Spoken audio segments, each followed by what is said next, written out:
Miércoles 2 de junio del 2012. Cuarto menguante. San Marcelino, San Marcelo. Por eso es que hoy es cumpleaños de Santiago. De Santiago Jacín. Porque él se llama Santiago Marcelo. Nació el día de San Marcelo. Chago. Marcelo, Marcelino y Marcelina. Pedro, Eugenio. Eugenio Rivas, que era un papa. Yo tengo un amigo que se llama Eugenio, que es un papa. Por cierto, que me llamó ayer para pasarme una nota luctuosa. Alejandro, Amelia, mi tía Amelia y la abuela de Celso Marrancini. Día de las Cámaras de Comercio y Producción. Fiesta nacional en Italia. Un día como hoy nacieron los propietarios de farmacia Cristian Polanco, Leocadio Mateo y Edwin Llaverías. Un día como hoy nació Alexa Ureña, María Lela de Jesús Tejada, Marcelo Jorge, pero no Marcelo Jorge Pérez, sino Marcelo Jorge Reyes, Marcela Rositer.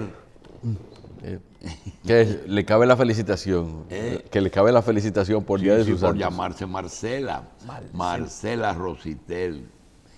María Guerrero Cedeño, aunque ella no quiere casi de almosni, pero ¡ay, Dios! La licenciada Marina Guerrero Cedeño.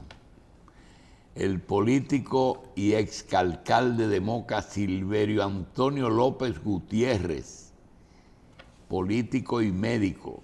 La estudiante Dionisi Languasco y Bencosme. Y un día como hoy nació Santiago Marcelo Jacín y Albaino, hijo de Johnny y de Navija. Mi primo Santiago, médico ortopedista. Bien, le hacemos una fiesta porque él es parte de aquí, ¿verdad? Sí, claro. Ahora es funcionario. Sigue. Funcionario. De que tiene una derivación temporal hacia otros oficios ahora mismo. Sí. Bueno, pero sí. Nosotros deseamos que le vaya bien en todo. Bien, señores. Los médicos llevan cuenta de cuánta gente han atendido. Sí, por lo menos Chago lo tiene su archivo. Yo he enderezado tantos huesos. Lo único que uno no lleva es los teléfonos. Por los teléfonos la gente se ahorra mucho cuarto. Yo creía que el caso más frecuente de contabilidad y medicina era la de los niños nacidos. He traído tantos al mundo. No. Eso, si tú supieras que los que hacen partos en maternidad durante su estudio, eso no lo contabilizan. Porque a ti te ponen de servicio un día en una maternidad de esa. En una noche tú puedes hacer 15, 10, 12. Sí, porque así, la Altagracia era así. Así era. Sí. No, yo digo que al principio, por el entusiasmo, puede ser que una gente diga... 4 o 5 salas de parto y en cada una 1 o 2 médicos trabajando un turno. Eso es un chorro. Sí. Ayer mismo, cuando recordábamos tu nacimiento en la maternidad Nuestra Señora de Altagracia. ¿Tú no sabes qué médico fue? No, yo no sé. No sé quién me trajo al mundo. Sí, y hay algunas cosas que están en discusión hoy. Y desgraciadamente nos afecta porque nosotros tenemos un tiempo que es más que el tiempo que yo utilicé ejerciendo la medicina. Yo entré al estudio de medicina en el 58, salí en el 64, pero durante ese lapso, en la época que yo lo hice, el estudiante tenía mucho acceso al ejercicio. Es decir, Como estudiante podía hacer muchas cosas. muchas cosas y aprender muchas cosas. Y yo trabajé en el Gautier del 59 al 66.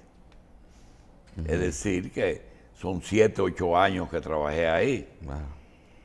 Trabajando. Sí. Y trabajaba inclusive más que otros, porque yo en un momento me gustaba tanto trabajar que me pusieron de sustituto de cuando faltaba un médico. Tú. Oh. Imagínate. El asunto es que te dicen, ¿cuándo tú te metiste a periodista? Yo nunca, gracias a Dios, gracias a Dios. No, mire. Periodista. Periodista es una profesión que llega casi al apostolado, ¿verdad? Mire, lo que pasa, usted sabe que yo comencé por la locución. Incluso comencé por la locución en un momento en que yo estudiaba otra carrera en la universidad que no era periodismo. Pero de un momento a otro, las cosas van guiando a uno por el cauce Ese era correcto. Es decir, O incorrecto, pero hace que uno cambie. uno pivotea, doctor. Es decir, uno como que va tomando el camino así a base de tropezones, de golpes de la vida y de las oportunidades que van apareciendo. Por ejemplo, a mí después que yo comencé en locución, a mí no me aparecieron trabajos de otra cosa que no tuviera que ver con comunicación. Entonces ya eso me decidió la ruta, doctor. Eso fue lo que sucedió. Entonces, hay cosas que tú no las estudias y que tú llegas a tener un grado casi académico. Por ejemplo, ¿cómo tú llamarías a 35 años, 4 horas diarias de información? No, ya ahí uno aprende. Eso es ya uno se obtiene la experiencia a través del ejercicio. El ejemplo es este. ¿Cómo tú le dices a Félix de Sena, por ejemplo, que qué universidad estudió periodismo? Periodismo deportivo. Sobre la práctica se aprende todo eso. Así es. Pero hay otra cosa más que el caso tuyo. La maternidad es una cosa, pero ¿y cuando todo el mundo nacía con una partera? ¿Era ejercicio ilegal de la medicina? Yo te pregunto. De que a la luz del día de hoy podría ser así, pero antes eso era Pero normal. yo te estoy diciendo, lo que le digo. todo el que nació de cierta época para atrás, nació con una partera. Y todo el que nació Sí. en algunas localidades, inclusive del 60 para atrás, nació con una partera. Y te voy a decir una cosa, todavía hay 2 o 3 localidades que hay una señora que es que hace los partos. Sí, O así todavía es. hoy, en el 2021. Sí. Pero, por ejemplo, doctor, mire, el caso Ahora mío... esa mujer la van a meter presa por ejercer ilegalmente la No, medicina. no, porque hace un trabajo. Pero es el caso, doctor, por ejemplo, de una persona que comienza circunstancialmente a hacer labores afines a una profesión y después dice, pero yo me voy a legitimar, yo voy a estudiar la profesión más cercana a estas cosas que yo estoy haciendo hoy en día. Y puede ser así también que una persona que lo que nada más le tira ruedo a pantalones, de repente termine convirtiéndose en diseñador de moda, una gente que le guste preparar remedio casero termine convirtiéndose en médico y cosas Dos así. ejemplos tengo de eso. El primero es un compañero, todos teníamos entre los 19 y los 20 años cuando entramos a la facultad. Pero teníamos un compañero que tenía 66 años. Un compañero que era un viejo y tenía dificultades de aprendizaje. Sí. Le daba trabajo pasar una materia. Y él mismo decía que me da trabajo, yo perdí el hábito. Pero ¿y por qué estás estudiando? Dice, es que mi mujer me obligó. Y en privado nos contó que la mujer ejercía la medicina ilegal. Más con tendencia a ciencias ocultas. Era curandera. Era curandera y bruja.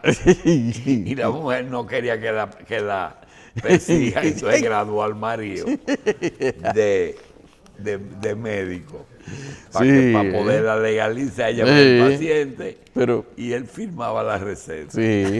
Bueno, el otro ejemplo es algo que pasó cuando se formaron las asociaciones profesionales y especializadas. Sociedad Dominicana de Pediatría. ¿Cuáles son las condiciones? Las condiciones eran traer un currículum que lo acreditaba como pediatra, se graduó de médico, se fue del país, hizo pediatría en Argentina, trae la documentación, hizo pediatría en España, trae la documentación, hizo pediatría en Estados Unidos o México, trae la documentación, que lo acreditan como un pediatra allá. Entonces convalidan la especialidad. Esa era la situación. Pero resulta que esa era la sociedad y tuvieron que añadirle una cosita, o haber estado ejerciendo la medicina solamente en pediatría durante los últimos 5 años. Entonces apareció el doctor Jaime Jorge, el doctor Emil Caseacta, el doctor Santoni, una cantidad de médicos que todos los muchachos de la capital habían nacido con ellos. Y en el interior, médicos que tenían una clínica que la mujer paría con ellos, pero él atendía a la mujer de parto y los niños después que nacían. En San Francisco, el doctor Rojas, el doctor Cunjar, el doctor... En cada pueblo hay un papá, un abuelo de todos los muchachos. ¿Y qué van a hacer con esa gente? Las sociedades tuvieron que afiliarlo, porque solamente veían muchachos. Y si era de ginecología y obstetricia, lo mismo. Y si era de cardiología, lo mismo.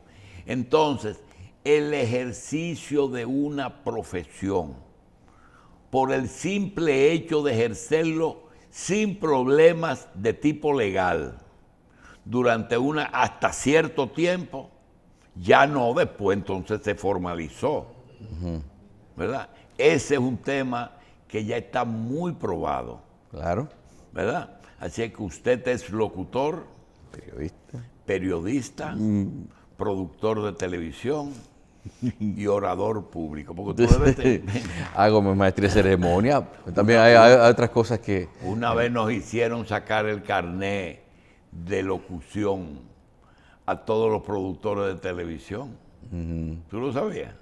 Sí, una vez hubo una época que estaba incluso público, que había por categorías y todo eso, sí. No, entonces, pero ya por lo menos pero otra cosa, doctor, también para el tiempo en que ya comencé a estudiar el periodismo, también al periodista se le exigía un poquito más que saber escribir, porque también estaba entrando lo que era el uso de la tecnología y también lo que eran las técnicas de edición fotográfica. Yo también lo que hice fue que saqué mi carnet de locutor y me inscribí en el Instituto de Periodismo. Naturalmente, dejé de bailar porque no me inscribí en Amucaba. Pero mire, ahí está el maestro Solano. Músicos, bailarines, locutores, ahí está el maestro Solano. bailarines. Y a propósito de lo que, no le digo, la gente que de cierta manera estudia y hace ciertas cosas para revestir de legalidad su oficio profesional. Sí, pero señores, a mí me dicen por ahí que hay un señor que él finge tocar un instrumento y para que la gente no se diera cuenta, armó una buena orquesta. Ahí no se sabe quién es que está tocando y quién no. A eso yo no lo sí. Es así.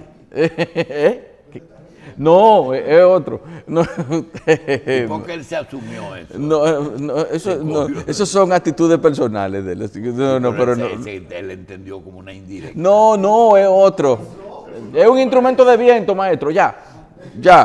Entonces, no, es que a veces yo veo que que el tigre que da unos golpes y dirige una orquesta. Y tú dices, pero él es el director de orquesta. Ahí hay un un video viejo de la historia de la canción Linda, que la interpretó Daniel Santos, y él previamente hace el cuento de cómo surgió la canción. Fue aquí en Santo Domingo. Sí. Pero yo veo que después que él hace la historia, él da unos golpes en el suelo, ¡pa! Y entonces arranca. Él le marca a la gente así, dije, pero él es director era director de no, orquesta. mire, hay O es un un trabajo bulto. que yo no lo entiendo, que es el director musical, porque yo digo que cada movimiento tiene que ver con una orden específica para una parte de la orquesta, y todavía aparecen algunos que lo hacen, pero yo veo que ahora como que yo veo que muchísimos combos que prescinden Pero de eso. recién- Ya hay combos que tocan sin partitura, sin director, sin nada más, wow, y Sí, arranca. pero yo te voy a decir una cosa, murió Tavera en estos días, Sí, ¿verdad? Víctor Tavera. Y Jorge dirigió muchos años. Sí. Yo nunca vi de pie a esas dos personas haciendo así. No, pero Jorge sí movía la mano desde el piano. Desde el piano, sí, también, sí. Y él también, Sí, el que murió ayer. sí, todos lo hacían, claro. bueno. ¿Usted sabe quién era un gran director musical? Ese señor Pedro Knight, el esposo de Celia Cruz, que a lo último él siempre estaba como tranquilito, pero don Pedro era el señor que agarraba y movía los acordes. Y Johnny Pacheco, ni se diga, doctor. Johnny bueno, pero Pacheco, Johnny. un héroe. Miren ahí a Daniel Santos, ahí donde está. Esa es la historia de Linda. Súbelo. Tú sabes quién es el Pedro Flores, ¿verdad? Pedro Flores, Pedro el Flores, compositor, sí. Vivió aquí, no sabía que había vivido aquí. Bien, señores. Hoy decíamos que es el santo que dicen aquí. Esto es el onomástico, ¿verdad? Ajá, De San Marcelo, San Marcelino y San Eugenio. Yo solamente conozco un Eugenio que se llama Eugenio Rivas. Eugenio Rivas es un señor que vive en Estados Unidos, cumplió año el 9 de mayo y es el padre de María Ramírez. Ayer nos llamaron Eugenio y María y nos dice que falleció en Nueva York la profesora Gabriela Diomedes Modesto. El cadáver de la profesora Diomedes Modesto llega al país o llega a Puerto Plata hoy y será sepultado en el día de mañana, porque ahora los entierros son rápidos, ¿verdad? sí. Para evitar aglomeración. Gabriela Diomedes Modesto nació en 1925, fue profesora, vivía en Estados Unidos y falleció hace algunos días, fue trasladada aquí y está llegando a Puerto Plata, donde será velada hoy y sepultada mañana, en el cementerio municipal de Puerto Plata. Nos avisa don Eugenio Rivas y María Ramos. Eugenio Rivas es un personaje muy interesante. Sí, parece que tú hiciste un cursillo con él, ¿Ay, por qué? porque él es muy ordenado en sus finanzas. Sí. Sí. Muy ordenado. Sí. Él separa muy bien lo que es amistad de lo que es El interés, el dinero. dinero. Sí. Bien, señores, las aduanas anunciaron un avance en la administración pública. Despacho en 24 horas. Sí. En los países, todos los países tienen un presupuesto del gobierno, presupuesto que se utiliza para pagar los empleados públicos, para pagar los empleados del servicio exterior, los diplomáticos, y se usa también para mantener obras en los diferentes ministerios. Por ejemplo, la educación, que aquí tenemos asignado un 4%, la salud, las Fuerzas Armadas, En fin, todos los ministerios necesitan dinero y ese dinero proviene de diferentes fuentes. La principal, impuestos. Durante mucho tiempo las aduanas fueron la principal fuente de ingresos del país. Es los aranceles, lo que se paga cuando se importa un producto, el Estado le pone un impuesto de entrada. Luego, esos ingresos no fueron suficientes porque hay muchas naciones que no tenían suficientes importaciones porque se habían desarrollado y producían la mayor cantidad de productos que permitían que ellos no tuvieran que importar nada, pero seguían con los gastos y tenían más gastos. Entonces vino el impuesto sobre beneficios. Tenemos que crear un impuesto de que parte de lo que te ganas tienes que pagárselo al Estado, porque el Estado necesita dinero para mantener el país. Entonces surge el impuesto sobre las rentas, sobre beneficios. Pero resulta que tampoco ese dinero alcanzaba. Entonces se crearon una cantidad de impuestos como el impuesto sobre productos industrializados, que es el ITEBI, se creó el impuesto a la propiedad inmobiliaria, se crearon impuestos a propiedades que no tenían ningún uso y se creó el impuesto que es un impuesto que cuando muere una persona, el impuesto sucesoral. También hay un impuesto que es el impuesto sobre ganancia de capital. Ganancia de capital es cuando tú compras una casa en un precio y la vendes en otro. Si la compra es un impuesto muy injusto, porque a veces te dicen, ¿cuándo tú la compraste? Yo la compré en el 50. ¿Cuánto te costó? 2,000 pesos. Y ahora tú la vendiste, sí. ¿En cuánto? En 10 millones de pesos. Pero tú tienes que pagar impuesto por 9,998,000 pesos.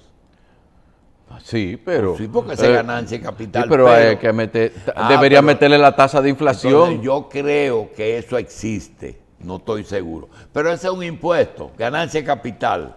Por ejemplo, el caso más patente aquí, que fue el primer caso que sonó mucho, fue cuando a Verizon lo vendieron, tenía que pagar 500 millones de dólares al gobierno, porque la diferencia en lo que compró y le vendieron a Carlos Slim, a Claro, era de 500. Bueno, se metió hasta el embajador de Estados Unidos y lograron negociar 250. Yo no sé qué le hizo, pero ellos tuvieron más suerte que el resto. Entonces, las aduanas fueron los primeros ingresos de los gobiernos. El que paga impuestos a veces tiene un poquito de dolor cuando ve el uso indebido que los servidores del Estado y los políticos le dan al destino de sus impuestos y no les gusta.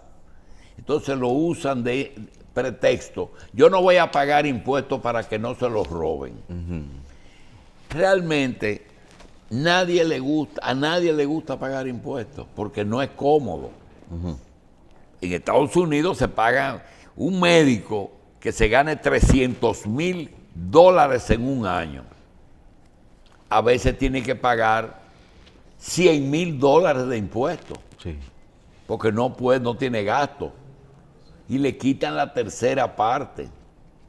Entonces, allá le dicen, defiéndete de mí. El Estado le dice, defiéndete. Sí. Y le permiten que busquen expertos que lo defiendan.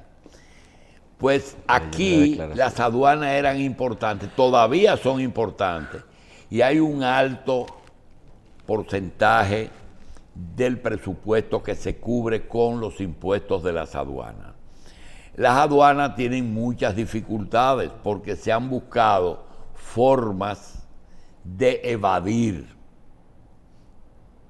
y hay mucha corrupción en esos departamentos, tradicionalmente. Pues el gobierno hizo gala de eficiencia e inauguró ayer un sistema que yo creía que era que tú podías retirar a cualquier hora. No, es que si llega una mercancía hoy, en 24 horas te la despachan. No, es 24 horas después que usted presente los documentos, que no es lo mismo cuando llegue. Okay. Es decir, que tú no puedes decir, oh, pero lo que hicieron es un disparate porque yo recibí mi embarque hoy y no me lo entregan. No, no es que le van a entregar el asunto. 24 horas después que usted vaya al colector y le diga, mire, yo traje 1000 vacunas. Y el colector dice, no, eso hay que sacarlo ahora mismo, déjame ver los papeles. Los papeles no han llegado, se dañaron la vacuna. Porque tú tienes que demostrar que es una vacuna. Sí. Y cuánto cuesta y que no paga derecho. Y te lo entregan si no paga derecho. De manera que el tema de las aduanas es un tema importante. Y hay que saber, y hay que ahora que hacer un programa de información para que se le diga a la gente que 24 horas después que presenten sus documentos. Eso es lo que queremos decir. Un comentario muy personal. Miren, cuando uno tiene mucho tiempo en un medio de comunicación y cuando tiene muchos años de vida, aprende algunas cosas. Hasta, como decía Machi, que por cierto, espero que Machi esté mejor, está medio malito ayer. Quería decir que, decía Machi, que a veces hay partidos políticos que tú los conoces como hablan, pero también los conoces como actúan, como caminan en la calle. Sí. Y se puede determinar la militancia. El PRD tiene características buenas y malas, como todo el mundo. Pero hay una persona que yo quiero, no puedo decir lo que hizo, porque le dañaría su acto de caridad que hizo. Yo quiero darle las gracias y reconocer, no al ministro, sino al dirigente político, Jesús Vázquez Martínez. Achú. Ese es el jefe político de María Trinidad Sánchez, Sí. Nagua. Hizo algo que merece todo el reconocimiento nuestro y de los que saben lo que él hizo. Qué pena que no se pueda decir. Sí, porque daña la obra, ¿verdad? Vale. Sí, porque, señores, Chu tiene una carrera que comenzó como regidor de Nagua, terminó como presidente del Senado, es ministro de Interior. Y él tenía una persona que no le sacó el guante durante 35 años. Todos los días le daba un fundazo. Y hoy Jesús se olvidó esa vaina y le ofreció su mano amiga a ese tipo. Ah, qué bueno. Bien. Qué magnanimidad. Miren, yo creo que fuera de investigar la actuación de unos militares que están acusados de querer matar a una procuradora, yo no quiero hablar de eso. Lo que sí yo quiero hablar es de una versión que mete a Pepe Goico en el problema. Miren, señores, que averigüen bien. Posiblemente, muy posiblemente, Pepe Goico sea el encargado de investigar eso. Y si está metido en el lío es porque está investigando eso. Pepe es de no este gobierno, es de los hacedores de este gobierno. De los hacedores de este gobierno. Y posiblemente él sea hasta subdirector del DNI, no sé si salió el nombramiento, pero es la gente de seguridad de este gobierno. Así que eso de que él llamó, ¿cómo que dicen? Interrogó, ¿cuál fue la palabra? Solicitó, posiblemente esté investigando esos oficiales. Así que dejen de ser rapidito con Pepe, porque a él se le pega mucho fao que él se busca.